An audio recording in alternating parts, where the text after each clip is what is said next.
కార్తీక మాసంలో మా హస్బెండ్ శివుడికి అభిషేకం చేయాలనుకున్నారండి. అలాగే పొద్దున్నే ఇలా రెడీ అయ్యి వచ్చేసాము, నేను మా కన్నయ్య మా హస్బెండ్. ఇలా తులసి కోట దగ్గర దీపం పెడుతున్నానండి.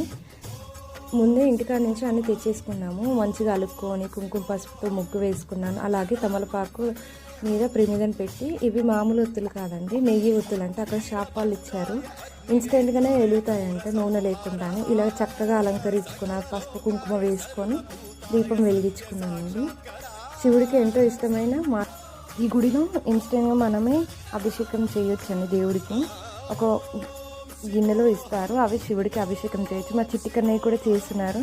నాకైతే చాలా సంతోషంగా అనిపించింది. ఎంతో అదృష్టం చేసుకుంటే కానీ ఈ ఛాన్స్ రాదు. మా చిట్టి కన్నయ్య కూడా అభిషేకం చేశారు. అలాగే గుడిలో గంట కొడుతున్నాడు. బయట ఒక ఆవు ఉందండి, ఆ ఆవు కింద నుంచి బాబుని తీస్తే మనకి చీదర కానీ ఏమన్నా దోషాలు ఉన్నా కూడా పోతాయని పెద్దవాళ్ళు అంటారు కదా. అలాగే